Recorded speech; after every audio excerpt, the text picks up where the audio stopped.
Tēnā koutou katoa, everyone, and welcome back to another Mucky Traitors podcast. I'm the most traitorous host of all time. It is Mucky Hope, and I'm joined by one of the most faithful of the faithfuls that the franchise has ever seen. Ladies and gents, please welcome Sam Smith. Sam. Hey! How's Thank it you going? very much for your lovely pirate introduction for some reason. You doing pirate? I really enjoyed it, Mucky. Thank you for having me. A delight to be here as always. Oh, it's my anniversary. I've got to tell everyone it's my anniversary. 2 years ago today, I stole this silver bar from the set of Traitors New Zealand. Yes. And I had a lot less hair back then. Yes, congratulations, Sam, for 2 years of winning Traitors New Zealand. Thank you. They can't take it away from me, baby. Yeah, every March 2nd, I will be phoning this in for years to come. However, hang on, let me try it again. I've got a bit of a Scottish accent going. We've also got one of the best coaches that America has ever seen when it comes to the game of rugby. While USA is not as good as the All Blacks, he is one of the best coaches that America will ever have. Ladies and gents, please welcome Coach Thoreau. Somehow, when you first started doing the intro for Sam, I was like, okay, it was a nice little Allen accent. But now you've gotten here, and I can only imagine how bad it's going to be when you get to the show. But yeah, I'm excited to be back, and we only have to talk about Tom for like 2 minutes today, so that's going to be fun. Oh, don't you get me started about Tom, especially because we're about to introduce one of the best fans of reality TV. I can't do it, but hang on. Because I'm about to introduce one of the best fans. Oh, it's Arnie Schwarzenegger. Get to the point. Get to the point. It is Michelle. Ladies and gents, please welcome. Sorry, I can't do it anymore. Gosh. Michelle, You couldn't do it to start off with. I don't know how Scotland, bit of Ireland, went to Arnie. I think we've just seen there that Mucky can do a bunch of voices. So well done. Okay. I know you were trying to just do one, but you did like 50. So very talented. Yeah. Very talented. See, I'm trying to open my acting portfolio by showing that I can, while trying to do one accent, I accidentally can do many different accents at the same time. So, and that takes It's skill. a skill. It's a talent. Yeah, exactly. But welcome everyone to Traitors episode 10 recap. It is a heartbreaking episode, a devastating episode. By the end, we had Danielle crying, Brittany was crying. I was crying since the start of the episode because unlike Sam Smith, another most faithful of the faithfuls, one of the best faithfuls to ever play the game. I'm just going to put hands down as Coach's number one favorite player in the Traitors franchise, probably the Survivor franchise as well. Probably just across all reality TV franchise of all time. It is Drew's favorite, Tom Sandoval. Drew, are you as upset as the world is with Tom Sandoval getting murdered? I was actually shocked. I was shocked that they killed him. I thought for sure they were going to get rid of Ivor, Gabby. And when Tom didn't walk through the door, I was, actually sat there for a second. I'm like, wow, okay, they actually did it. There was no pomp or circumstance. Like, I kind of just sat in my chair. I was like, okay, cool. But when they cut to him reading the paper, it's like, no, this is real. Like, there's no twist. Nothing's going to keep him in the game. And it was a great day because I've been saying it for a while now. As long as Tom doesn't win, I don't care. And now Tom's not going to win. Didn't he go out in such a egotistical way? Clearly, I'm the biggest threat, man. I've nailed this game. I'm the greatest person to have ever played this game. I say going out in number 7. Well, I actually did write down his whole quote because I thought it was great. Yeah, it was from good. start to finish. It's where Tom's like, well, who's the most threatening of the guys? Obviously, it's me. I've enjoyed this game so much, I didn't realize I'd be so good at it.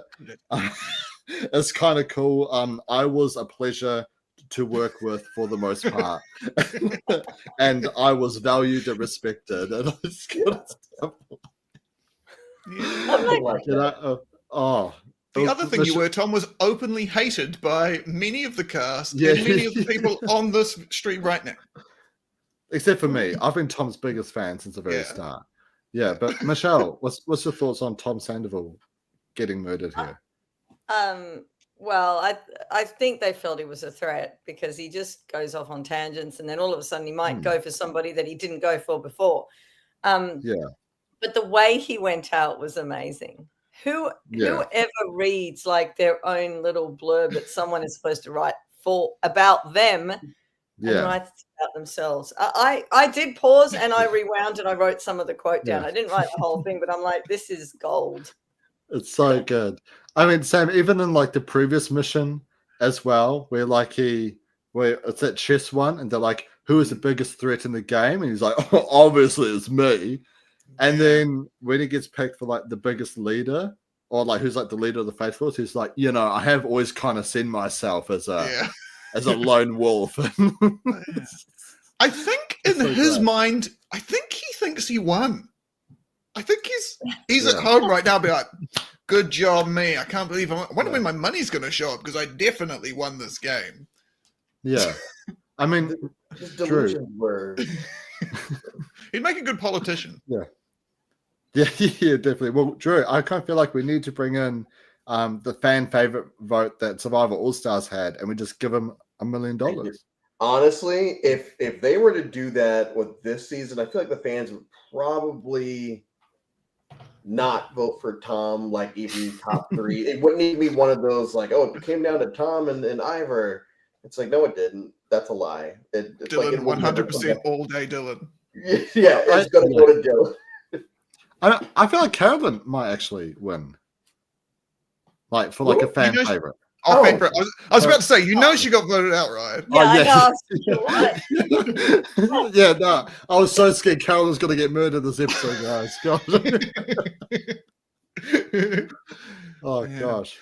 Can I just say, because I wasn't here last week when you talked about Carolyn. Yes. R.I.P. Carolyn. What a season. She was absolutely phenomenal. What a superstar.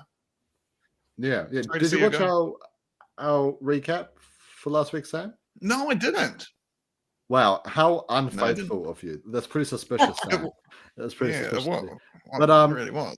But I recall we chatted a lot about Danielle, right? And a lot of her overreacting and stuff to things. Like she was physically shaking when voting for Carolyn, and afterwards she's on the the edge of tears. What's been your sort of thoughts on Danielle, like with all this overreacting? Yeah, I think from the beginning I was like, well, Danielle's clearly going to be the first traitor out anyway, and here she is, the one remaining one from day one. Yeah, and it's there's so much suspicion. Everyone's saying that they think it's how has she managed to get this far? It's crazy. She must have so much good social chutzpah in the game to have her still hanging out there. And I don't think we see that much of it in on the show really.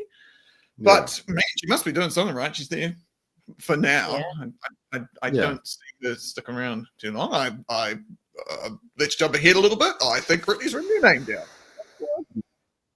I think so too. But just really quick before we chat about that, we do have an awesome comment here saying, legit pumped on watching this live again. Thank you so much, brother, for coming here onto live. We really appreciate you. You are an absolute legend. But yeah, I guess let's just quickly chat about Danielle throughout this episode, Michelle. Like the whole time, I kind of feel like she's very cocky.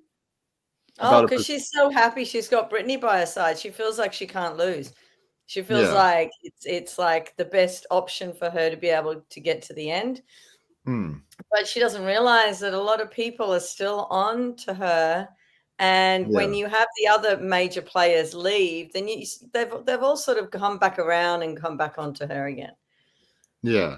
Well, Drew, like while I guess playing with your bestie can be like so much fun, like you also got to think about like how are you actually going to move forward.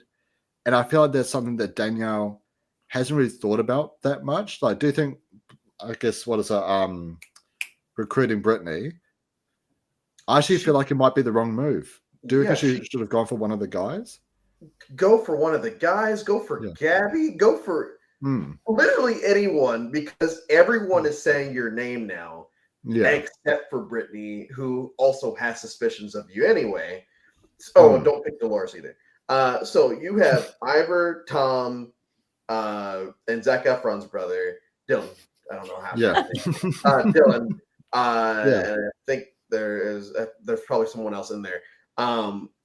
Pick any of them, and you have a better chance at working your way out of the situation that you inevitably end up in, because Gabby's, has been spouting it for a couple of episodes. Ivor, out of nowhere the last couple of weeks, is like really in tune with what has been going on, to the point where like when he's having his talk with Brittany, I know I'm jumping ahead, it's like, hey, it's a game. It's like, yes, Ivor, I think I love you. I think you're my new winner pick besides Gabby.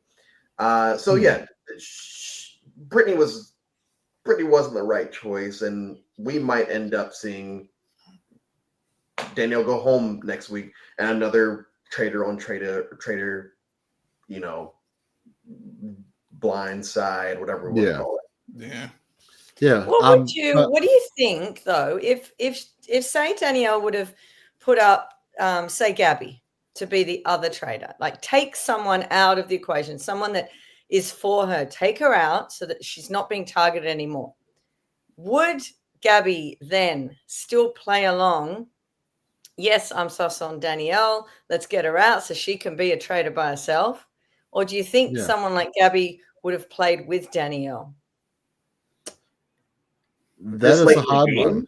This late in the game, I think you play with her and then just hope at that final, whatever we call it, you sell out Danielle, just because you have all this ammo in her anyway. Yeah. So you might as well just navigate these last couple of rounds and then make it to the end and say, hey, I never forgot, all of this stuff that she basically laid out this episode anyway. Yeah. She's clearly a traitor. Yeah. Yeah. Well, Sam, we kind of saw, I guess, maybe something similar towards the end of Traitors in season 2, where they recruited Ben as sort of like the last moment they could have, but instead of trying to form an army sort of around him of traitors, they turned on him straight away. And they cut him after one so day. Dirty Bailey. Yeah. But I do have some bad people, bad humans. But I do have some amazing. Both very nice. All three are very, very nice people. Sorry, keep going. Yeah. Well, speaking of being very nice people, I do have some beautiful insight from the lovely Bailey, who's just an amazing player and person, by the way, where I actually asked her about why she recruited Ciali instead of maybe Donna or Jason, who was like her besties. And she said that she wanted someone more removed from her, but someone who she still had a good enough relationship with, because with Ciali, it was more like down low, like private conversations, so on similar pages. And she didn't really want to turn on like the people who was most closest to her towards the very end. And she also kind of didn't feel like that Donna or Jason would have been able to play up to the traitor role as much. They might have like slipped and had cracks and stuff like that. And so she was kind of like extending her numbers out, I guess, sort of covering like a new field, which it's covering all the bases of the thing. Bailey's so clever, man. Oh, she's intelligent. If Bailey's watching this, you are amazing. But so Michelle, we see that, like straight away, like Danielle and Brittany, they try to like separate to talk to their own separate groups, but I kind of feel like their people is the exact same people. It's literally Dolores and Dylan. Yeah, but they've got no connection to Ivor or Gabby to see like what they're actually planning and stuff. Yeah, exactly. Like they both want to get rid of Gabby, but I don't know. For one thing, at breakfast, Gabby's wearing hardly any clothes, right? Now, she goes into a room, Danielle joins her, and Gabby's saying, I'm staying here because I'm trying to stay warm. I'm like, well, why don't you put more clothes on, woman? Then you can be warm, for Christ's sake. And then they sit there, and I don't know if they're talking or not, but the camera just takes whole swathes of like crickets chirping, and they're not talking. Now they may have been talking, you know the edit, but I thought that was hilarious. They're just sitting there together, and they're both thinking in their mind, "You're going." Yeah. I got a theory about this. My theory watching this was like, they are padding this episode for time. They're not gonna play out a full episode, and it happened when we got to the end. We didn't get to see the banishment, so I was like, why are they doing that? And that seems crazy to do on the episode where the previous episode they've been teasing the seer. So I've been like, isn't this the seer episode? We're going to find out all about the seer, which is an amazing new part of the game, but we didn't get any of it in this episode as well, which makes me think that whoever gets banished is the seer. This is my theory. So I think at the beginning of next episode, potentially Danielle is the seer. She gets banished so that they don't have that amount of content to then put in this next episode. That's me reading into the show. Be the seer? Like, were they supposed to do it before the table? No, they do it after the banishment. So they said that from the beginning. Whoever is the seer tonight, they will then get to meet up with someone and say who it is. So I think the seer, which they've set up for and done everything for, might not eventuate. Or I could be completely wrong, and they could just say, okay, the next person down will get to be the seer.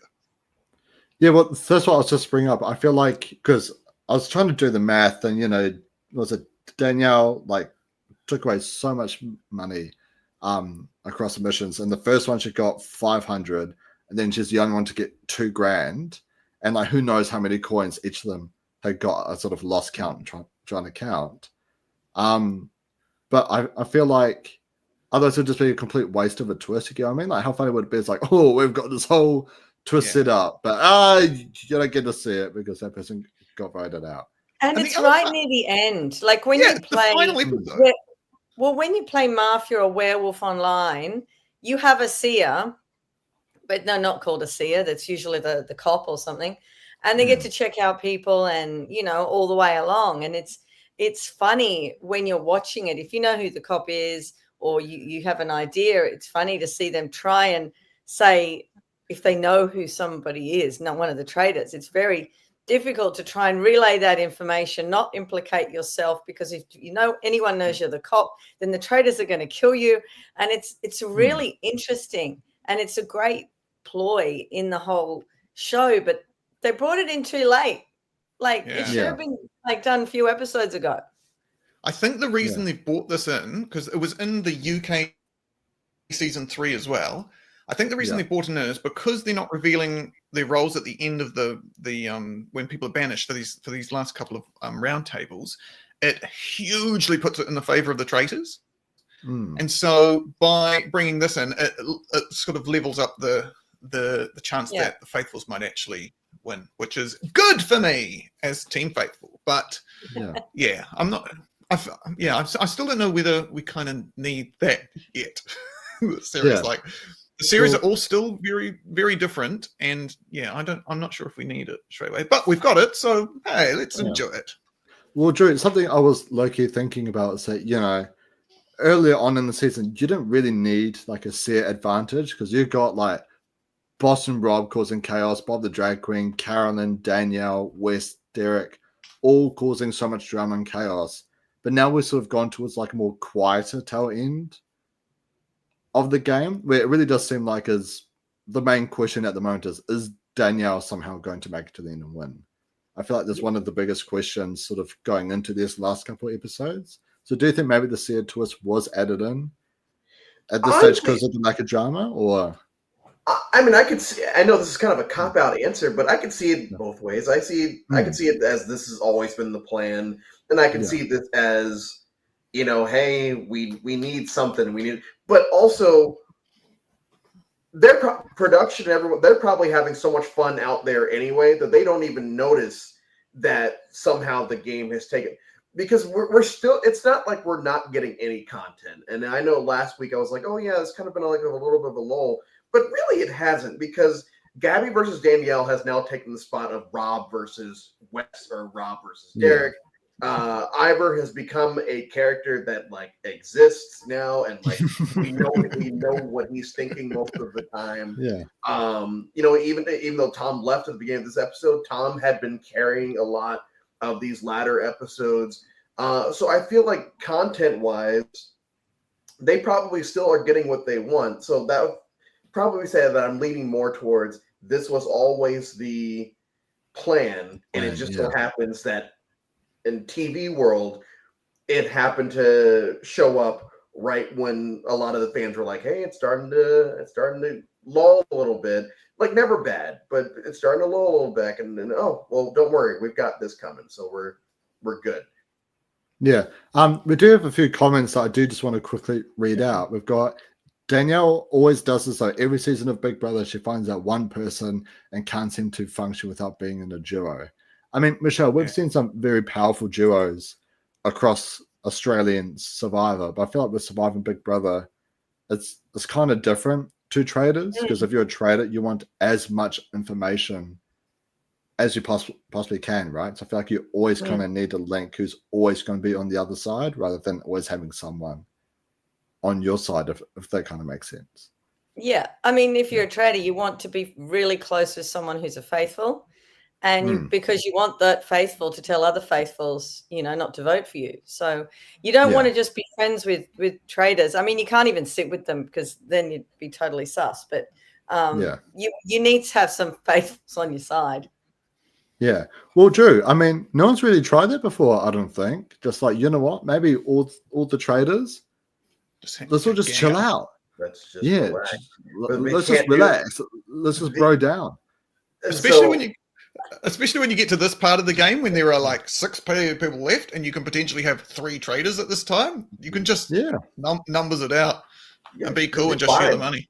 The problem is, and it's the ego thing. It's the I have to be top traitor, and if I'm not top traitor, then there's an issue, and then I'm going to have to deal with these people. And we see it. I think that we've hit our peak of that in this season, because the traitors from day one have just been going after each other.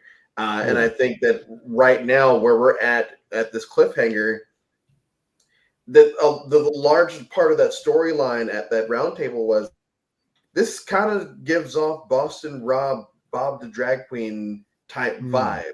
And we've been doing it all season. And now, everything has come to a head. And I do feel like season 4 of American Traitors, we'll see the first time that the traitors just say, you know what, let's just chill out.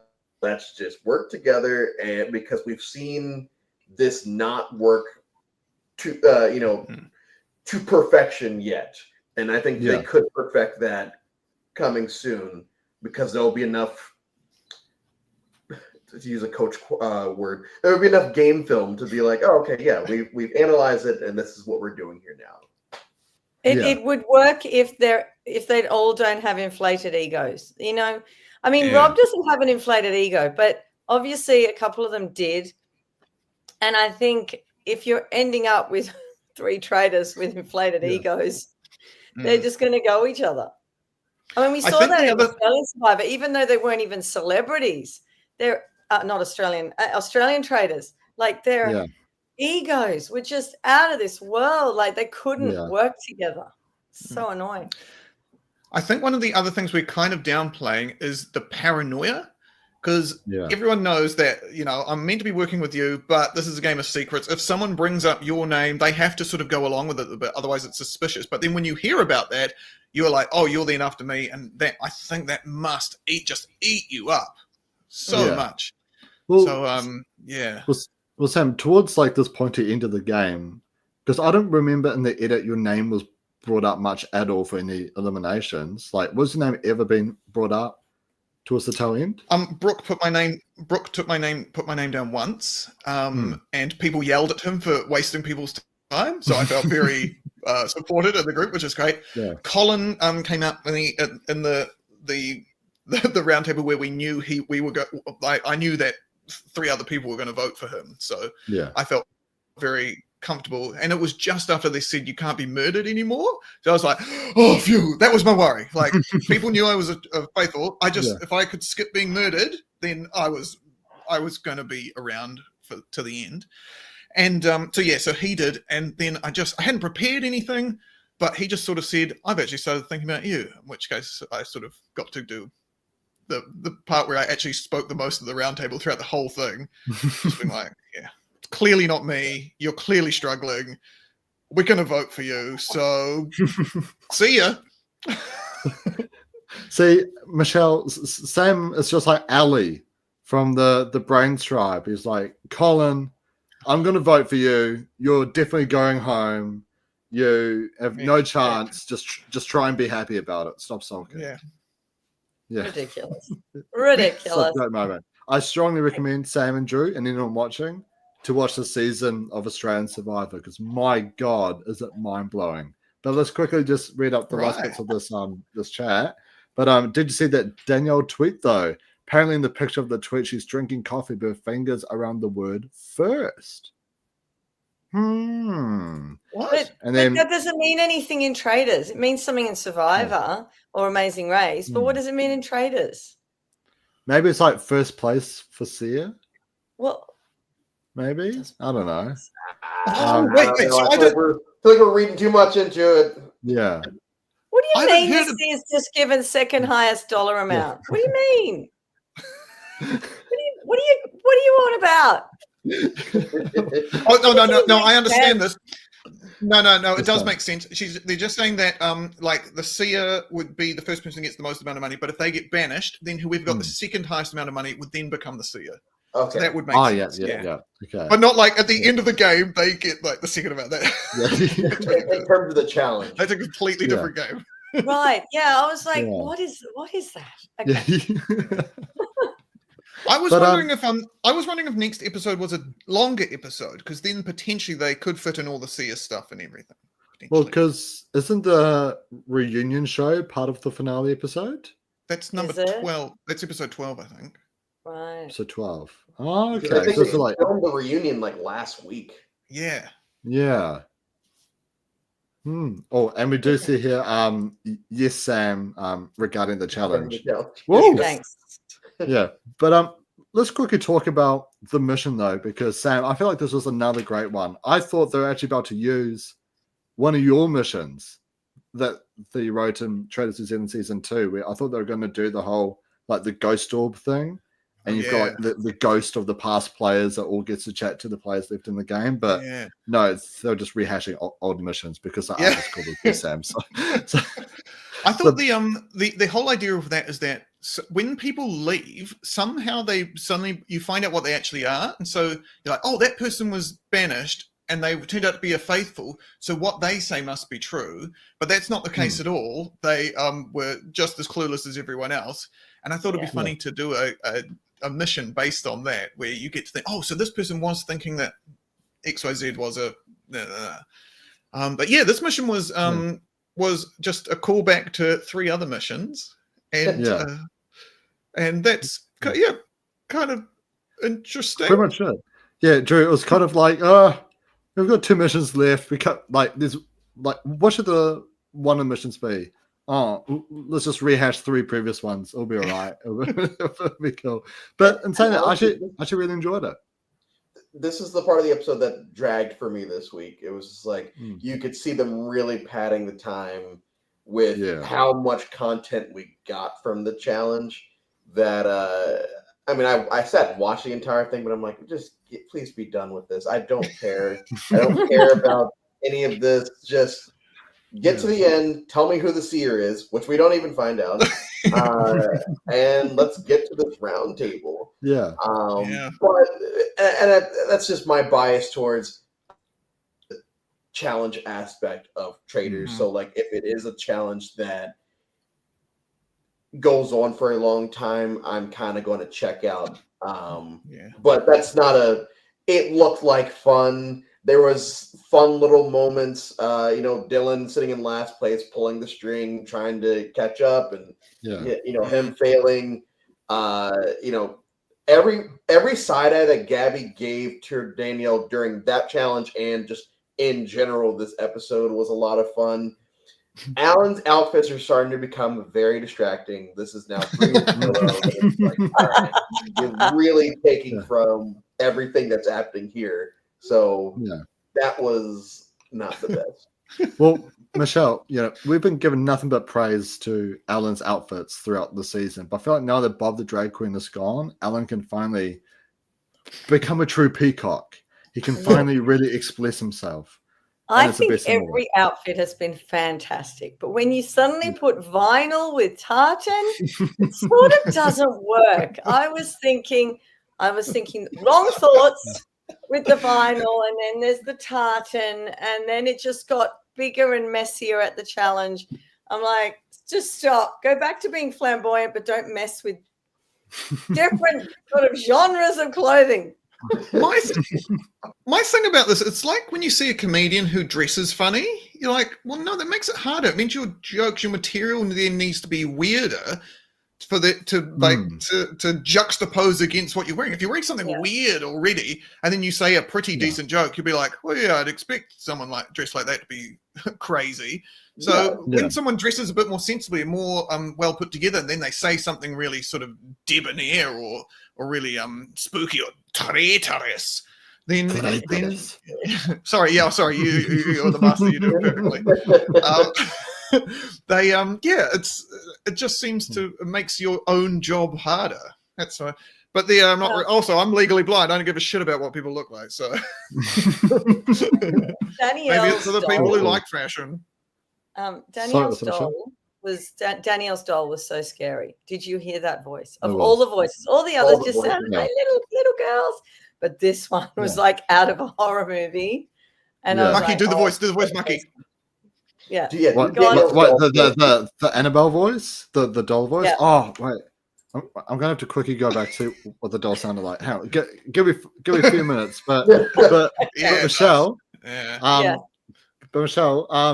how good is your memory? Would you be good at like the clown part? No, the clown, the movements they made, I would not have remembered where anyone was. Like I would have been like, was it Dylan who was counting and sort of working out? But as soon as they started moving in this weird way, I would have only been able to keep track of one.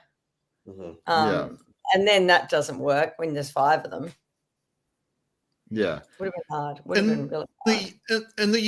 In the UK version, when they did this mission, they all locked on one, and they all did one, and then they worked together as a team to figure out who the ones were, and then they gave up at a certain time. So it worked almost exactly the same as this one, but I think they stopped before they did any of the blank ones. Or they got money from everyone, I think, from memory.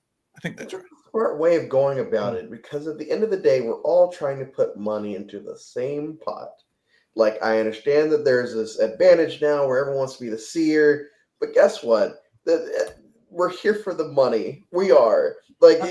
And there's a high chance you probably won't make it at this point. You might as well put the money, do what you can. And I mean, even the Traitors would have probably the more incentive to do it in this challenge, because they don't want to be found out. But the faithful, it's like, you already have your suspicions. You already kind of have a plan going into tonight. Who cares? Just make the money. Yeah. From what I was doing at this time 2 years ago, sorry, I'll just say this quickly, Mucky, I did not give a shit about the money. I had no interest in it. Like that was so far beyond my, I just wanted to know who the heck had been lying to me for the last 9 days. It had just driven me so crazy. I was like, I can walk away with nothing out of this. That's absolutely fine. I just need to know which one of these people has been telling me the truth. I couldn't give 2 shits about the money. And then I got the money. It was great. And then you got the money. All right. Are you guys ready? Yes. Born ready. While you guys been talking about hang on, let me do it again. While you guys been talking about the money, I've been counting my 1,600. No, hang on. No, wait. Let me just. No. $1,800. How's that? That's really good. Good.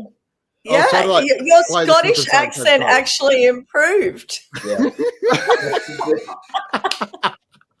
See, when I try to sound like a horror doll, I'm Scottish. When I try to sound Scottish, I'm a horror doll. So, yeah. Probably the best impression you've done all night. So, yeah, it's really good. Best impression. Yeah. So I've no idea what my facials were like. I was trying to really concentrate. Oh, on you were voice, definitely in character for it. So, yeah. But yeah. So we've Michelle. I'm so sad that we had the doll one, but you didn't have to sing anything into it because imagine if Tom Sandoval was there. There should have been Tom's voices on all the dolls. God, that would have been good. That would have been so funny. Imagine that. Imagine being the voice of all the dolls. That would be so. What a cool, fun afternoon of. You will die. You will die. Yeah. Sorry, I kind of dropped the ball. Too greedy. Love it. But and then after this, Sam, we have to find a whole bunch of coins and a bunch of different bags, and you have to like stick them into the cage, and then hoist them up like they're a pirate flag.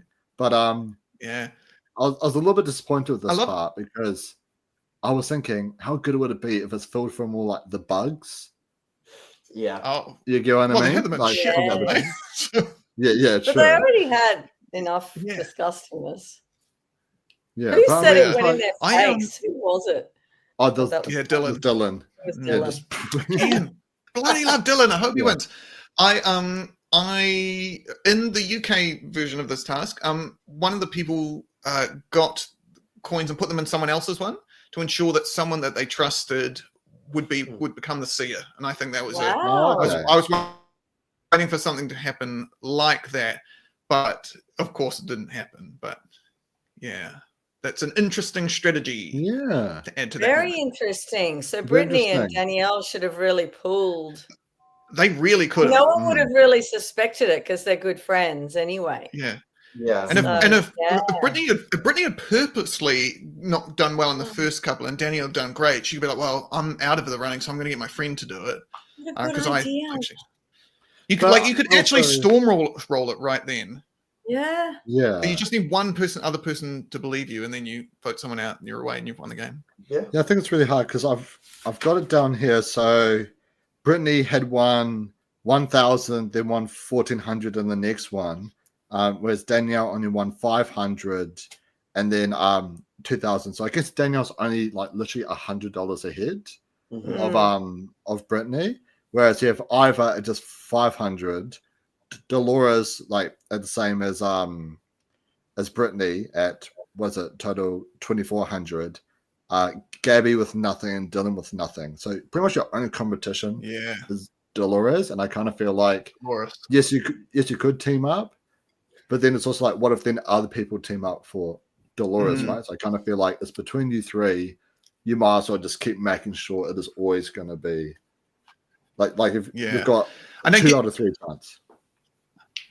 I guess one of the things you can do when you have to make a decision about something like that is rather if I got the most money and in that, and then say Michelle, you got the second most, I could say, look, I don't know who to choose. I don't know who any of you are. I'm going to choose Michelle because she got the second most amount of money, so that I can then see what she is and tell you what she is. And that's a way of making a decision by using like something that's beyond your power to choose something, so it doesn't feel like you've clearly stated why it was. When I got to go to the armory, they said, "Oh, Sam, you can choose what the order people go in to because I can't remember why, but I was just let's just do alphabetical because it doesn't matter mathematically. It doesn't change anything.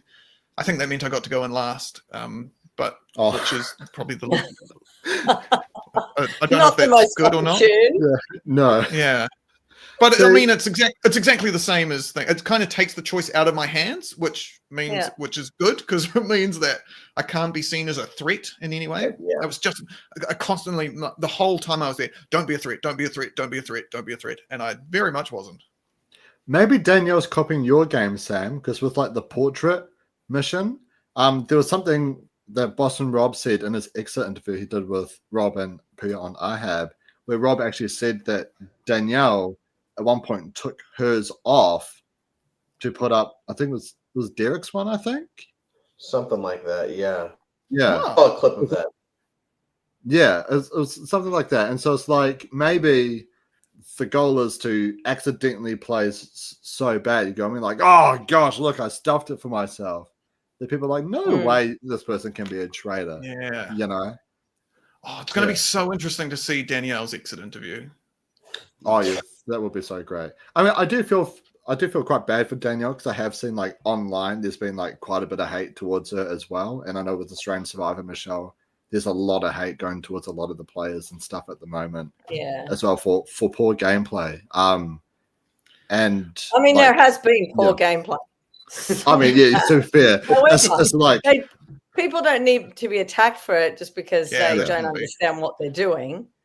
Yeah. And the other thing is, this is like, it's kind of like playing a long board game, and sometimes you play a board game and things don't go your way and you get and it screws you over. Yeah. For me, more often than not. I just feel sorry for those people who that time just happens to be on international television. Well, and then the thing with Danielle is, like, we've spent most of the season saying that she's not doing the best. She's not doing the best. She's not doing the best. Yeah. She's the only OG traitor left. After last week, it should have been like traitor. 100%. There's no type of argument. Danielle's the traitor. And still, you had Dylan like, I don't know. Ivor, I feel like he's very, it's going to be her. Dolores, once again, I don't care how she's playing, whatever. Just look at what's happening right in front of you. Like, this person is very clearly a traitor. So the fact that she was able to do, what pissed off half the internet last week and has still gotten to the point where we don't know if she's going to survive, that shouldn't be the case. She should just be gone. There should be no cliffhanger. And I think that is a testament to how she has played the long game of this. Yeah. Yes. Individual episodes, it's like, okay, what the hell are you doing? But like, we've seen it. She's made it to the finale, or she's going to make it to the finale, no matter what. Yeah. And that's a testament to how she's been playing. Yeah, and we do have an amazing comment here. I mean, don't get twisted. Danielle is an excellent strategic mind for social games. She's one of the best US Big Brother players ever. This just hasn't been her best game. Yeah, totally. And Michelle, we see all the time, right? Like, you know, many different Survivor players come back for a second or a third time, and they just absolutely cook it. Like maybe like Edge of Extinction, I feel like is a prime example for all returning players. Just just absolutely cooking it. I can see Drew being like, Edge of Extinction, really, Mucky. You got it. I don't mind that season. It's a great season. I love Edge of Extinction and Game Changers. Top 2 seasons of American Survivor. I dare someone to argue. We were doing all right there. Oh, I might. Not now, but I could. All right, but let's move on towards the round table. So Danielle's name, Michelle, is coming up a lot. Almost everyone. I feel like Gabby's got really solid arguments for Danielle, and Brittany's got at least one kind of good argument against Gabby. But like something I did low-key find it pretty funny that Brittany's like trying to find Ivar, and she's like running outside of the castle. She's like running back in. He's running around circles, and he's just chilling on a couch. Yeah. It was so great. And Dolores, no matter what you say to Dolores, she's not changing a vote. Like that's it. Well, I mean, that's what I want to quickly talk about. Like Dolores is like, there's some stuff about Danielle. I hear what you're saying about Gabby, but honestly, it's Ivar. It's like, where the hell did Ivar come from? That was so random. The whole episode of him. Yeah, the whole thing about like this roundtable was, it's going to be Danielle versus Gabby. It's going to be, wow, this is going to be crazy. And Gabby ends up getting nothing. And man, it looks, when anyone's, even Danielle, had a moment of clarity, and I was like, oh yeah, it must be Ivar. That's so sus. If I saw that, I'd be like, nah, man, there's. Oh. What is the tiebreaker? It said it's a random thing. Do you know what the tiebreaker is, Sam? For just whenever there's people have the same amount, the two people who've been voted for, or three, however many people, those people can't vote. They each get 30 seconds to state the case, and then you just do a revote. And then if the revote's a tie again, it's just a coin toss. I thought it might be something like that. Yeah. It's you don't want to let your game. Yeah. It's a coin. You know what? I did say coin cost, didn't I? Coin toss. Yes, coin toss. Yeah. You know what, Michelle, Drew, hear me out, right? Michelle, we got to get up VPNs ready, but for the final 4 twist of season 50, it's not a fire making challenge. It's a coin toss. It's a coin toss. So it works the same way. That's it works worse the than same. time It's the same thing where person wins immunity, picks one person to be safe, but then it's literally a coin toss. No skill. This is not no game. These games. But it'd be so great. Can you imagine if that's how Sari goes out? Yeah, you know, like in a coin toss. Don't even talk about Sari going out. That'd be so funny. In a coin toss. No. Imagine if they get to the fire pit and Alan just goes, "Eeny, meeny, miny, mo. Gotcha, tiger," and he does the whole way through. You're out. Cool. Everyone's like, "Oh, Yeah. that's the end." Okay, cool. Well done. I'd almost rather see that than a coin toss. Yeah, But it would be better. I don't care. Please don't do a coin toss, please. We need like 2 massive fan favorites at the end that the coin toss is choosing behind. Like let's say like a Sari and I can't think of anyone else more likable than Sari. Sandra. Oh, yes. Oh, Sandra, yeah. Or Tony. Or Jeremy. I don't know. Funny because, I don't know. Because I'm not a Survivor guy, you're all saying people that was like, oh yeah, these are the people that all got kicked out of Traitors pretty early. Cool. And they're like the heroes. Oh, apart from mine Sari, of course. Yeah. Oh, interesting. Oh, cool. Yeah. Anyways, enough about the coin toss. So, Drew, we reached the round table, and it's all about Gabby versus Danielle, and Dolores is just like, you know what? I hear what you're saying, but I firmly believe it's Ivar because Bob the Drag Queen voted for you twice at the start of the game. Yeah. It's 8 episodes ago. 8 episodes ago, Bob the Drag Queen even said, as I got voted out, that everything they said has been a lie, right? Or that's something that Rob, did try to use. And like Bob the Drag Queen was a traitor. What do traitors do? They get the faithful out. Yes. And she's so frustrating. But like it's fine because in my world, the vote flipped off of Gabby because she voted first for Ivar, and so now Danielle has to vote this. Like I don't know if it actually happened like that, but like I said, in my world, basically Gabby is safe now because she decided, hey, let's vote for Ivar because of this thing that happened. Like I said, 8-9 episodes ago. Ivar, and I know I've talked about this a lot in this episode. I feel like I'm relating to him a lot. Like I relate to him a lot as far as like I hate drama. I'm just here for a good time. I'm here for the game. I'm not trying to do all of this mess. Even at the round table where he's catching votes, he's just kind of like, yeah, this is, it makes sense. He's not shaking like Danielle is. When they lost him and he was just sitting and chilling, it's like, yeah, he's very straight to the point, and I'm glad that we've gotten more content from him over the last couple of weeks, because I did think he was just a non-factor, that he didn't actually exist and that it was CGI, but clearly like is, and he's doing his thing. We've said it about Ivar and Dolores, haven't we? And these are 2 people who are going to be in the end game, so they're saving their time for the end. Yeah, it's interesting. Yeah, definitely. Well, Michelle, something that I did find, which I feel like if like either one of us were out there, because we're all like massive fans of these social strategic games, but Danielle and Brittany changed their votes at the last minute to Ivar.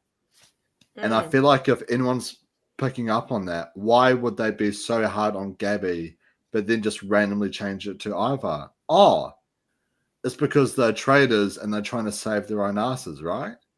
Yeah. Like, or they need to be with the majority no matter which side it is. And I mean, that's the same in Survive. You've got to be with the majority, otherwise your vote's just nothing. So yeah, you may as well do that. Well, Sam, because I kind of feel like with Traitors, it's not really about being on the right side of the vote. It's about voting out who you think is a traitor, right? So, I mean, is there that mob mentality of just join with the majority for the sake of it? Or like if you firmly believe someone is a traitor, do you think you should still try and cast a vote? I only tried to vote with the majority every time. I didn't try and vote out traitors at all. I just find out where the numbers were and went with those numbers, because for my game, I was just trying to survive. I just doing everything to stick around for as long as possible, and then play the game properly at the end. Yeah, very good. Because thank you. Because there's under the radar. Yeah, exactly right. Because if any time I voted for, I got so lucky as well, because every person that I voted for left, so I never had to clean up any relationships. I'd never voted for someone and then had to be like, "Oh, sorry, bro, I voted for you. I didn't actually believe it. I was just voting with the numbers." But because you don't have to vote off traitors. It makes it harder if you vote off traitors, because then all the people keep changing their roles, and you can't trust people that you trusted before, and that's how you play the game. Yep. Yeah. You flip your way through. Just one quick question, Sam. With the green vial twist at the start of the season, who did you put your vial into? I put it in Collins. Oh, the third Jeffrey. And an interesting thing happened with that, because we were all sitting up there on the first day. We just met, and Vander got called up first, and she said she poured hers into Brooks. And at that time, I was like, I think Brooke is the most likely person that the producers would choose to be a traitor. I think he's a strategic person. I think they probably would have gone with him. And then I thought we were doing a thing where, like, Vander put in Brooks. I couldn't put in Brooks. He's already got one in it, so I had to do someone else. So I put mine in Collins. And then we went down the road. Then the next person was like, cool, I also think it's Brooke. And I was like, what? I didn't know you could do that. You can't just double up on someone. So that changed everything. And then everyone put them in Robbie's, who was next to mine.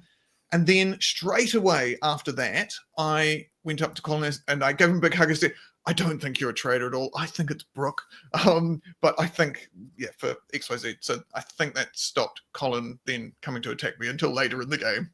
where I got in. Yes. Well, Drew, the vote is tied. It's 3-3. And then they go to a revote. And we do see that Brittany's face is shocked when Dolores votes for Ivor. Do you reckon? I felt for her, because she gives a confessional saying, "Oh yeah, it looked like Dolores was trying to motion towards me to do this." Now I think it's a red herring, potentially, and she might actually go to tie the vote. But I think because they showed us that there's a large possibility that it's just a misdirect, but I did feel for her in that moment. She did actually switch her vote, I do feel for her, because Dolores did fake her out. I don't know if it was on purpose or not. Probably not. Yeah. How about you, Michelle? Do you reckon Brittany voted for Danielle? No idea, but I'm hoping she didn't. I'm hoping. But her face isn't showing that. Her face is showing regret. So I don't know. I think if Brittany is surviving and she did see what we think she saw, again, it might be a stitch up, but then it would be she's got a friend in Dolores right to the end if she switched her vote to do what she thinks.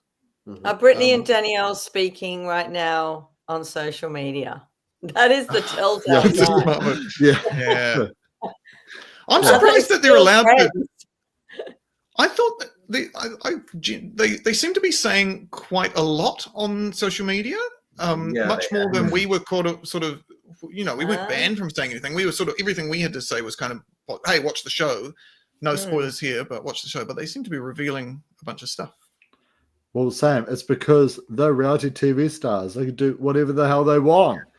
They get paid money to go on all these shows to start off with. So they don't need the grand at the end. They already got paid to be there in the first place. So it's not New Zealand, right? We desperately need the money. Yeah. But they don't put it away. But unfortunately, that does bring us towards the end of our podcast. Sam, I know you got some very exciting news that happened recently. Would you like to quickly share with the audience? Yeah, is this my book that you're talking about? Yeah. Yeah, I got a new. There's one in the cupboard. I have a new book out. It's called Miles and Jones: The Blizzard of Blobs. It's really good. It's a graphic novel for kids, age sort of 5 to 10ish, and I'm really proud of it. The artist is a man called Cesar Lador, and he's absolutely incredible. So please buy it. You can order it in. I believe you can order it in America and Canada. That's my other book. That's my Don't Scare the Dentist book. I just poked myself in the eye, and that's my good eye, so I shouldn't do that. But yeah, my Don't Scare the Dentist book is available in on March the 6th, I think, in sunny USA and sunny Canada. So yeah, go USA and CANADA. It's and Drew, we've got a new exciting segment coming to the channel. Would you like to quickly advertise what this new segment is going to be? Yeah, so we're going to be doing, short little recaps of U.S. Survivor Season 48. Kind of just touching on like the 5 big things that happened during the episode. We're also going to quickly talk about the Season 50 voting. I sent in my ballot for the first thing, and spoilers. I voted pretty much how everyone else did, except for I did vote to keep fire making because you monster. No, bloody monster. No. I have a theory that the vocal audience are actually a minority. I'm a vocal audience member. I feel like the casuals are all gonna vote for Final Four fire making, and the numbers are. So I just went and voted with the majority. I voted with the numbers.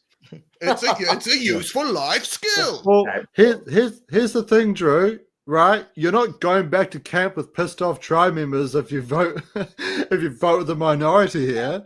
Just do the right thing, Drew. As a super fan, I do get pissed off with the casuals, but yeah, I voted in the majority for all 4. I guarantee it.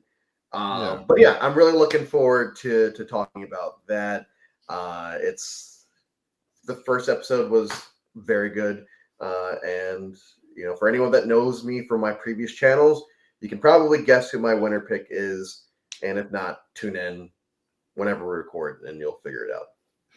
Awesome. And just one really quick question before we wrap it up, Sam. This lovely person is in the US. Can they get the new novel in the US currently? I'm not meant to tell anyone this, but it will be coming soon. Ooh, within the year, I think.